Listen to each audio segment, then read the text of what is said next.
Salud, enfermedad, parte 2. Dicen los eruditos que toda la actividad del ser humano, tanto desde lo que piensa como lo que dice o hace, se refleja en un espejo cósmico que regresa al cuerpo como síntoma. Y si hay un síntoma, quiere decir que hay un reclamo del alma que ya llegó al cuerpo, convirtiéndolo en un texto que debe ser leído para solucionar el desacuerdo que vulneró el pacto de unidad alma-espíritu-físico. Ahora será menester recorrer ese mapa físico que es nuestra anatomía, como si fuera un territorio, donde cada órgano, de acuerdo con la afección que presenta, nos habla y reitera la comunicación de su estado hasta que nos sintamos obligados a buscar la solución. En video anterior dedujimos que cada síntoma es el mensaje del alma que nos indica el desacierto que cometimos. Por lo general, cuando aparece un síntoma, afecta a un órgano que de pronto nos impide hacer determinadas cosas. Entonces, habría que detenerse a recordar lo que estábamos haciendo cuando apareció el síntoma, porque este órgano nos indicará lo que estábamos haciendo mal. Ese órgano al que uno no le presta atención a pesar de tensionarlo, bloquearlo y complicar su funcionamiento, tiene un significado simbólico porque el hombre es parte del universo y este se mueve con símbolos. Así pues, habría que llevar al episodio físico hacia el símbolo para hallar la información necesaria con el objeto de decodificar qué es lo que quiere decirnos con su mensaje. Es en ese punto en que deberíamos recurrir a alguno de los distintos lenguajes simbólicos que existen para empezar a comprender el significado que le está dando ese espacio etéreo de la unidad que es parte de mí, que soy yo, para que yo entienda el mensaje y yo corrija la acción en la que estoy fallando. Demasiados yoes, ¿verdad? Con esto quiero significar que nadie puede hacerlo por nosotros. Según lo que voy encontrando a medida que busco datos, descubro que hay muchas personas que ya han investigado sobre estos temas y empiezo a bucear en el resultado de sus estudios. Voy a ir citando algunos. Sería interesante que ustedes escribieran sus comentarios a los efectos de ir reuniendo más información sobre esta problemática interesante.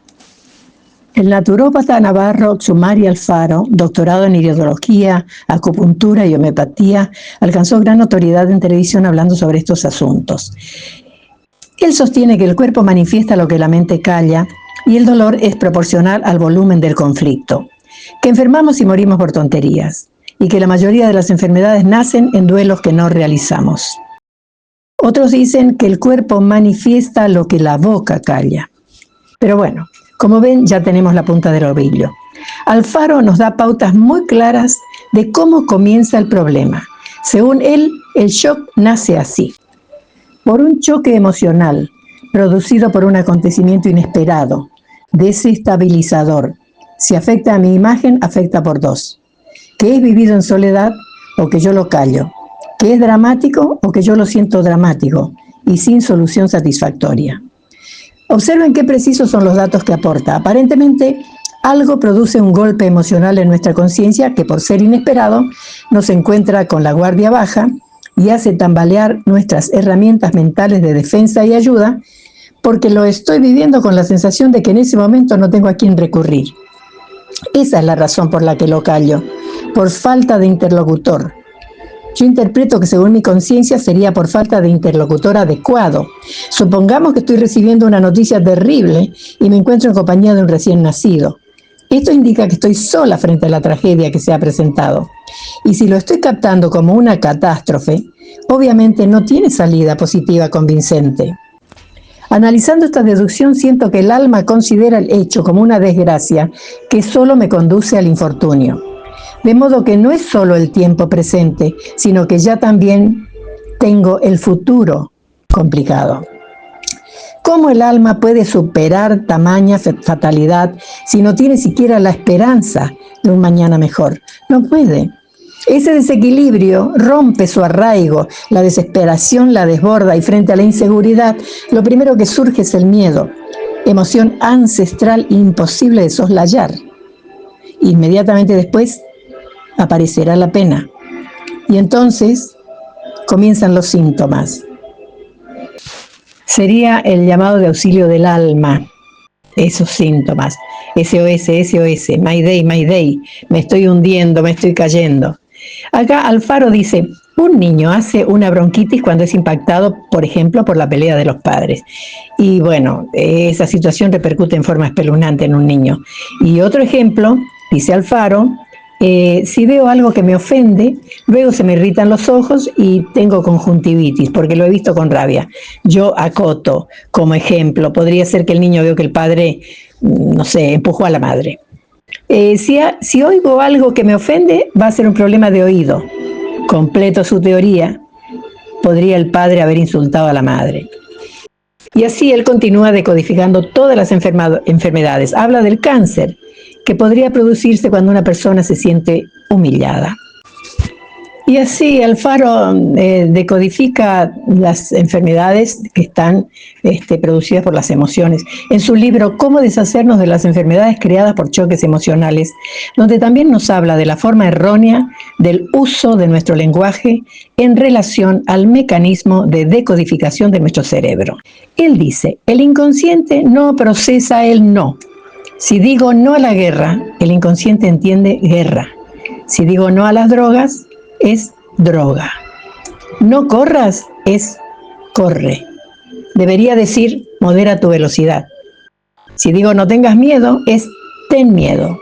Debemos decir ten valor y seguridad. Tenemos que oponer lo contrario a lo que queremos evitar. Para solucionar algo, no deberíamos tomar como recurso la palabra que produce el conflicto, porque el cerebro no está preparado para procesar dos intenciones distintas o dos cosas a la vez. Y ahí vemos los errores de lenguaje que cometemos permanentemente, porque carecemos de este conocimiento. Pero Alfaro no es el único que ha estudiado los síntomas y cómo se producen. Acá en Buenos Aires, Enrique Corbera, entre todas sus presentaciones, dictó un curso presencial fantástico cuya problemática analizada era precisamente emociones tras los síntomas. Se apoyó en una contundente bibliografía que respalda ese curso, teniendo entre ellos desde Jung a Peter Levine, que es un doctor en física y además es doctor en psicología. A través del curso que dictó, lo que Enrique Corbera me hizo descubrir, por ejemplo, que me enojaban distintas personas, pero circunstancias parecidas, porque contenían el mismo ingrediente al que no me enfrentaba, no me atrevía, el abuso de poder. Comprendí que yo mantenía la misma conducta repetidamente ante esas situaciones. Callaba para evitar herir, pero permitía que me hirieran. Hacía silencio para evitar desarmar las estructuras ya constituidas, pareja, familia, empleo, etc. Me tragaba la rabia. Hacía silencio y me sentía totalmente desvalorizada, no ante los demás solamente, sino ante mí misma, que es lo peor. Me decepcionaba mi persona, me humillaba mi propia cobardía. Finalmente me comprometí ante mí misma a decir lo que pienso. Y empecé a luchar contra el miedo a enfrentarme con los individuos o instituciones que personificaban a mis interlocutores odiosos. Me puse a trabajar mentalmente para modificar patrones de pensamiento, porque el curso me hizo entender que mis creencias limitantes generaban las circunstancias que me atraían abusadores. Como, por ejemplo, pensar que no tengo derecho a enfrentarme intelectualmente con los hombres en un caso determinado en la oficina. ¿Y por qué no? Idea limitante, porque no tengo los estudios necesarios para imponer mi impresión ante un ingeniero. Pero no solo los estudios específicos prevalecen en la mirada de un profesional. Tal vez el tema lo que exige es una buena porción de sentido común y de organización en la que posiblemente esté fallando mi interlocutor por falta de tiempo para analizarlo y mi parecer le resulta interesante. No ocultar mi disgusto en el silencio, porque esa rabia reprimida tarde o temprano provocará una implosión en mi organismo.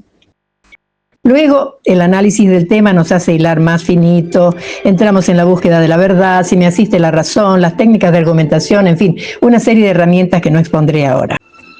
Lo que quiero significar es que el silencio, en lugar de ser nuestro escudo como pretendemos, es nuestra prisión.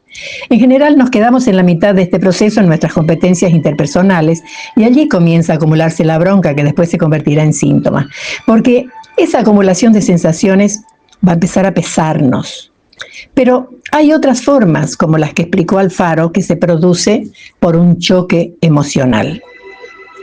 Henry Corbera cita a Peter Levine, que ha escrito sobre estos temas, pero va más allá del síntoma. Él habla del trauma y la percepción. Pero esto es muy interesante porque Levine sostiene que la percepción no es mental sino física. Fíjense, es otra mirada, que se trataría de una conciencia corporal de un hecho, de un suceso, de un acontecimiento, de una persona que nos impacta. Es una conciencia corporal, dice Levine. Y Corbera, completando el concepto, desde sus conclusiones personales y en el curso, dice que ante una experiencia emocional que causa impacto, el organismo inconscientemente toma una decisión somática de supervivencia que luego recreará utilizando recuerdos que contaminarán las vivencias futuras. Ya ven, allí se encuentra el huevo de la serpiente. El daño ya comenzó. Corbera en su curso indica cuáles son las emociones que generan los síntomas en las distintas enfermedades. Pero esto se ha hecho muy largo, así que corto acá y la seguimos en otro video. Quien les habla, Sara Levy. Edición Valeria Andrea Picone. Música, Sweet Mystery of Life. Qué dulce misterio el de la vida. La orquesta del inefable Mantovani.